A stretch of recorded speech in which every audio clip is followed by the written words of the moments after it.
निसर्ग आपल्याला भरभरून देत असतो, त्याच्याप्रती आपणही कृतज्ञता व्यक्त केली पाहिजे आणि करतोही। त्यातूनच अनेक कृतज्ञतेचे सोहळे आलेत, त्यांचेच पुढे सण झालेत। आठवीची पूजा म्हणतात तोही त्यातलाच प्रकार। अष्टमीला केली जाणारी पूजा म्हणजे आठवी, असं प्राध्यापक डॉक्टर स्वानंद गजानन कुंड म्हणालेत। दसरा आणि दिवाळीच्या मध्ये ही पूजा होते, त्यामागे अनेक लोककथा, दंतकथा आहेत। भारतात शेती संपन्न आहे, यातील शेती संस्कृतीतूनच अनेक सण आलेत। आठवीची पूजा ही देवीची पूजा मानली जाते, काही जण ही लक्ष्मीचीही पूजा मानतात। अश्विन महिन्यातील कृष्ण अष्टमीला ही पूजा होते।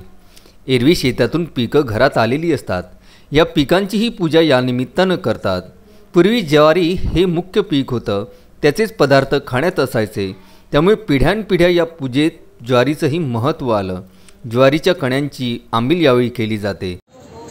नमस्कार, मी मनीष कुलकर्णी बोलतोय। आज आठवीच्या निमित्त आपल्याकडे आपल्या भारतात कृषीप्रधान देश असल्यामुळे आज नवीन धान्य येऊन आज त्या धान्याचे आपल्या शेतकरी लोक त्याचं या निमित्त आठवीच्या निमित्ताने नवीन धान्य वगैरे येणारे असतात, त्याचं पूजन वगैरे करतात।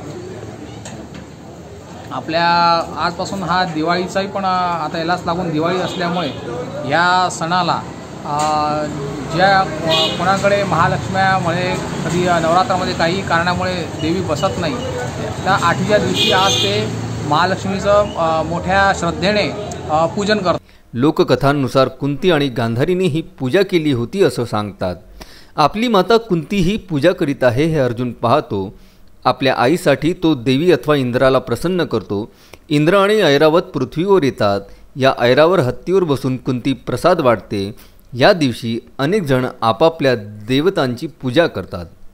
कालानुसार विविध देवता वाढलेत, काही कमी झालेत। एकंदरीत हा कृषी संस्कृतीतला अत्यंत महत्त्वाचा सोहळा आहे। विशेषतः हा विदर्भातच होतो।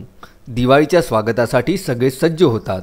आपल्या ईश्वराला, निसर्गाला थँक्यू म्हणण्याचा हा सोहळा आहे। आठवीचे पूजन हे देवीचं पूजन असते आणि आठवीचं पूजन हे आश्विन वद्य अष्टमी आणि ज्या दिवशी सायंकाळी अष्टमी लागलेली असेल त्या दिवशी आठवीचं पूजन करतात आणि आठवीचं पूजन हे पुष्य नक्षत्रावर केल्या जाते। हे देवीचं पूजन असते। आता हे देवीचं पूजन म्हणजे आपल्याकडे ज्याप्रमाणे आपण घट बसवतो तर ते घटावर बसवतो, त्या घागरीवर बसवतो, तर तसे ते घागरीचं पूजन असते। आणि ते ज्वारीच्या काळ्यांचं ते छत असतं, त्याला खोपडी असे म्हणतात। तर ते खोपडी ज्याप्रमाणे आपण आश्विन उत्सवाचं नवरात्रामध्ये खोपडी घेऊन आपण पूजा मांडून आपण पूजा करतो, त्याचप्रमाणे आठवीच्या पूजनाला ते खोपडी मांडतात आणि ते घागर ठेवून घागरावर आणि त्यावर पाणी वगैरे टाकून घागरीमध्ये आणि त्याला लाल रंगाचा मुडीचा धागा वगैरे गुंडाळून त्यावर देवीची लक्ष्मीची मूर्ती ठेवतात। कुणी देवीची लक्ष्मीची मूर्ती ठेवतात आणि काही भागामध्ये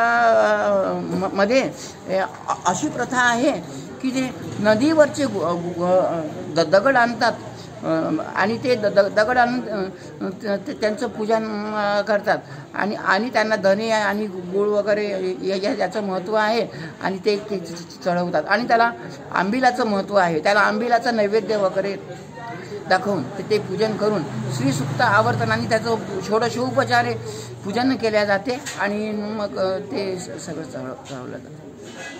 सुनील इंदू वामन ठाकरे, विदर्भ न्यूज, अमरावती।